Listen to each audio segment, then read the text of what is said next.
From the beginning, man understood the importance of recording human experience for future use. But recording it was so painfully slow that entire lives were devoted to nothing else. The ancient scribe who devoted months to creating a single manuscript would never believe that you deal routinely with millions of data every day, or that one day a machine would process more information in milliseconds than he did in a lifetime. Your basic concerns, though, are the same as his. You are looking for a way to store more information in less space on a durable medium, where you can recover it quickly. The endless quest for the ideal memory has led scientists, designers, and engineers to greatly improve memory technologies in recent years. But at Bell Telephone Laboratories, a fundamentally new technology has been invented and developed: magnetic bubbles. With the first of these new memory components already field-tested and coming off production lines at Western Electric, a new era has been defined. We have entered the bubble generation.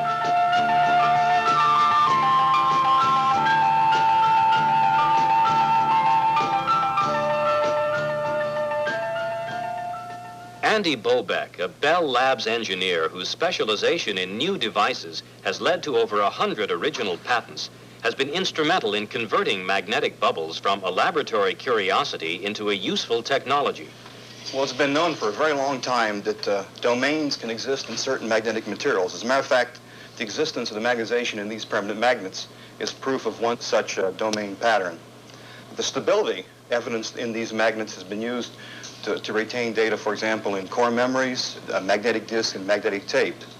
As a matter of fact, here at the laboratories for over 10 or 15 years, researchers like Williams and Sherwood have been researching magnetic materials that house domains and studying their domain patterns. The patterns you see in, for example, in this model, in the actual material itself, are extremely fascinating. And people spend a lifetime studying their properties and their characteristics. The real breakthrough came when we went to flat magnetic materials.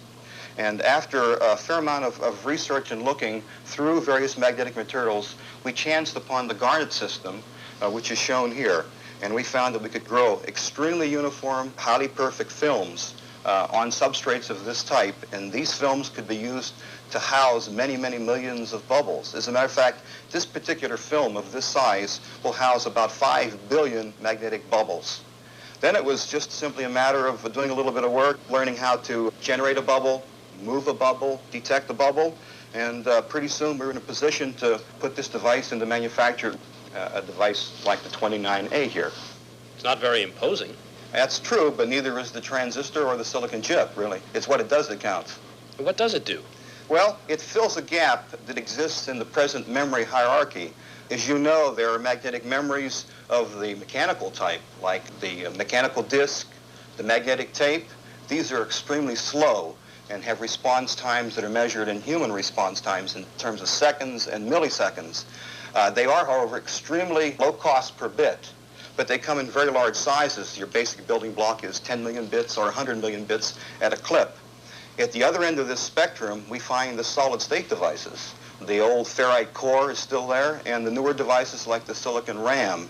And bubbles will serve to fill the gap that exists between the high-speed memories on one end and the slow-speed memories on the other. Now, bubbles are not as low cost as the mechanical devices, but they are faster, and they're not as high cost as the silicon devices at the other end, but they are slower. One maxim of business management is that when you finally have enough information, a decision will make itself. But some leadership decisions cannot wait. They require information stores that are power efficient and reliable, with high access speed, high storage density, and manufactured to the most exacting standards. At Western Electric's manufacturing center at Reading, product planner Jim Eckhoff explains the emphasis on such high production standards. We here at Western Electric are involved in manufacturing products, first of all, for the Bell system. Our Bell Labs engineers design products for us to put into manufacture, with the primary concern being on quality and high standards. But we're also very concerned about being able to put that product into high-level production. Therefore, we make certain that that product has been proven in the laboratory and very, very well shaken down before we attempt to put it into production. One of the newest product lines is a magnetic bubble. We have a very long-term, serious, and deep commitment to put magnetic bubbles into high-level production. We have allocated substantial resources in terms of money and manpower to stand behind this commitment.